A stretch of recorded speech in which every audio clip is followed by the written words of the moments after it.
Hi hello welcome to post 360. నేను మురళీ రాపల్లి.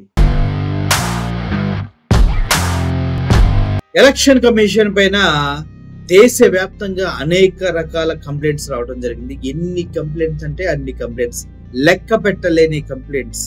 ఎందుకంటే అంత దరిద్రంగా పనిచేస్తుంది ఎలక్షన్ కమిషన్ అనేది. దేశవ్యాప్తంగా ప్రజాస్వామ్యాన్ని నిట్ట నిలువున అగ్నిలో కాల్చినట్టు చేసేస్తుంది.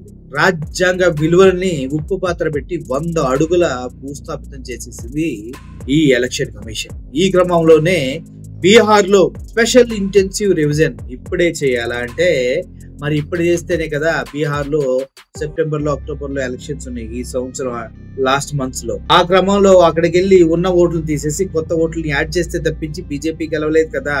బీజేపీ గెలిస్తేనే కదా రాజ్యాంగాన్ని మార్చేది, బీజేపీ గెలిస్తేనే కదా హిందీని దేశంలో ఉన్న అన్ని రాష్ట్రాలకు పాకించే విధంగా కార్యాచరణ చేసేది, బీజేపీ గెలిస్తేనే కదా మతతత్వవాదాన్ని మనుషుల్లో నింపి విద్యా వ్యవస్థని నిర్వీర్యం చేసి రాష్ట్ర దేశ భవిష్యత్తుని సర్వనాశనం చేయగలిగేది. సో ఈ క్రమంలోనే అక్కడ ఓటర్ని మ్యానిపులేట్ చేసి లేని ఓటర్ని క్రియేట్ చేసి ఉన్న ఓటర్ని లేపేసి ఆల్రెడీ 52 లక్షల ఓట్లు లేపేయడం జరిగింది.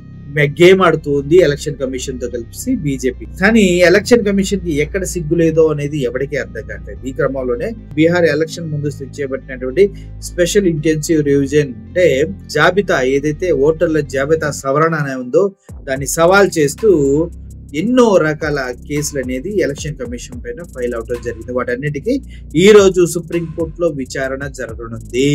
కారణం ఏంటి? అక్కడికి వెళ్ళి వీళ్ళే ఎవరైతే బూత్ లెవెల్ ఆఫీసర్స్ ఉన్నారో వాళ్ళే ఫామ్స్ ఫిల్ చేసుకుని వాళ్ళే ఏఈలో జనరేట్ అయిన ఫోటోలు తీసుకుని వాళ్ళే ఫేక్ అడ్రస్లతో వాళ్ళు ఉన్నారంటూ వారి పేర్ల పైన ఓటర్ని క్రియేట్ చేయడం జరిగింది అనేది ఇక్కడ అభియోగం. ఈ క్రమంలోనే ఎలక్షన్ కమిషన్ పైన దాఖలైనటువంటి అన్ని కేసుల పైన విచారించడం కోసం సుప్రీం కోర్టు ఈ రోజు ముందుకు వచ్చింది.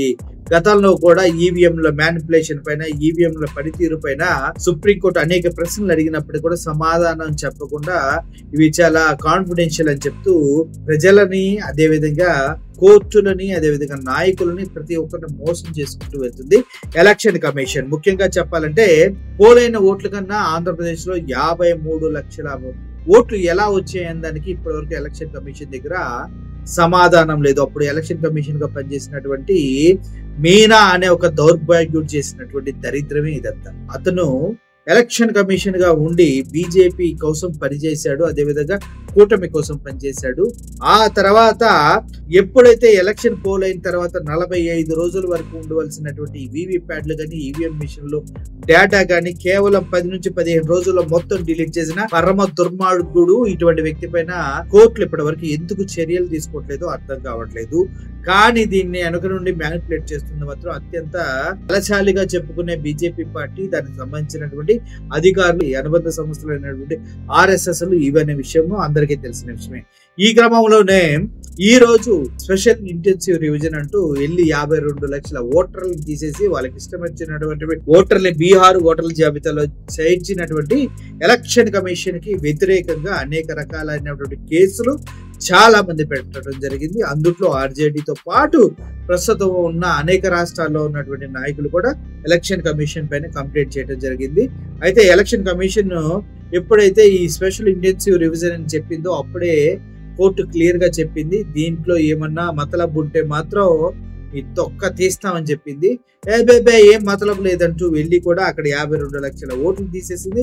అందులో కొంతమంది డబుల్ ఓట్లు కలిగి ఉన్నారని చెప్పింది, అందులో కొంతమంది వేరే రాష్ట్రాల్లో సెటిల్ అయ్యారని చెప్పింది, అందులో కొంతమంది ఏమో వయసు మళ్ళీ చనిపోయారంట. వీళ్ళందరూ ఓట్లు తీసేసి కొత్త ఓట్లు ఎవరో బంగ్లాదేశీల్ని రోహింగ్యాల్ని యాడ్ చేసి వాళ్ళని బీజేపీకి ఓటు వేయమని ప్రోత్సహించినట్టుగా అభియోగాలు వినిపిస్తూనే ఉన్నాయి. అయితే జస్టిస్ సూర్యకాంత్ మరియు జోయ్ మాల్యా గచ్చిలతో కూడినటువంటి ధర్మాసనం ఈరోజు ఈ విషయంపై విచారణ చేపట్టనుంది.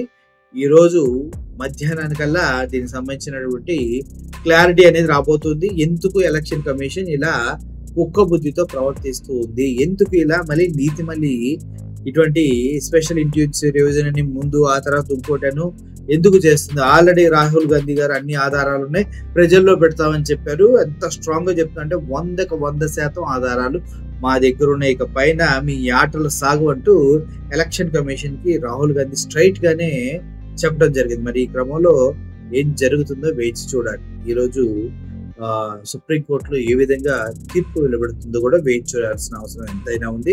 ప్రజాస్వామ్యాన్ని, రాజ్యాంగాన్ని, ప్రజల హక్కుల్ని కాపాడే క్రమంలో సుప్రీంకోర్ట్స్ మంచి నిర్ణయాలు, మంచి తీర్పులే ఇస్తాయని మేము అనుకుంటున్నాం.